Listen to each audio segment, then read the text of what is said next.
Indian nationals entering the Philippines has visa-free privileges for 14 days as a tourist. The Philippines Department of Foreign Affairs informs the public that Philippines has granted visa-free privileges for Indian nationals for tourism purposes in pursuit of its objective of enhancing tourism arrivals from India. The Philippine government announces the following visa policies applicable to Indian nationals starting June 8, 2025. Indian nationals may enter the Philippines without a visa for a non-extendable and non-convertible period of 14 days for a tourism purposes upon presenting a valid passport for at least 6 months prior to arrival. Beyond the contemplated stay, confirmed hotel accommodation or booking, proof of financial capacity, and return or onward ticket to the next country of destination. Yan yung mga Indian holder ng Indian passport, pwede silang mag-stay visa-free sa Pilipinas within 14 days lamang. Basta maipakita na meron silang valid passport for at least 6 months, confirmed at hotel accommodation, proof of financial capacity, and return ticket to the next country of destination.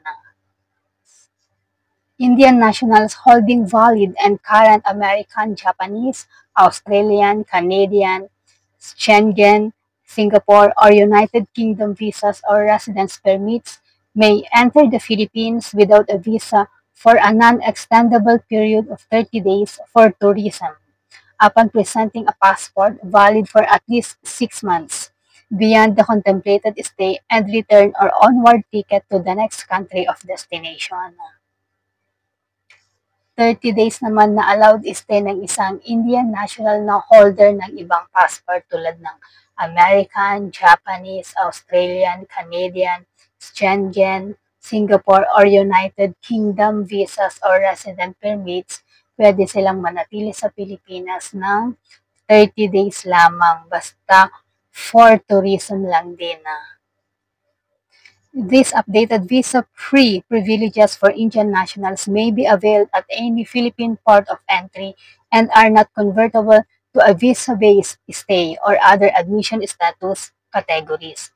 Indian nationals must also not have any derogatory record with the Bureau of Immigration in order to be admitted into the country without visa. Kailangan lamang ng isang Indian ay walang derogatory record sa Bureau of Immigration para makapasok sa tourist visa ng 14 days o kaya 30 days. Indian nationals transiting in the Philippines or entering the country for long-term visits and non-tourism activities are required to apply for an appropriate Philippine visa at a Philippine embassy or consulate in their country of origin, place of legal residence, or any country that requires entry visas for Indian nationals. Indian nationals who are eligible for e-visas may also apply through the official Philippine e-visa website, evisa.gov.ph.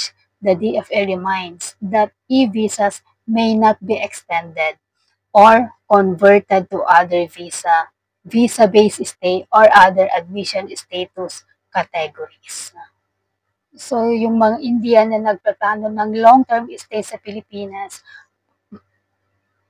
mag-apply sila ng e-visa sa consulate o kaya sa Philippine Embassy Consulate in their country of origin, place of legal residence, or any country na nagre-require ng entry visa for Indian nationals.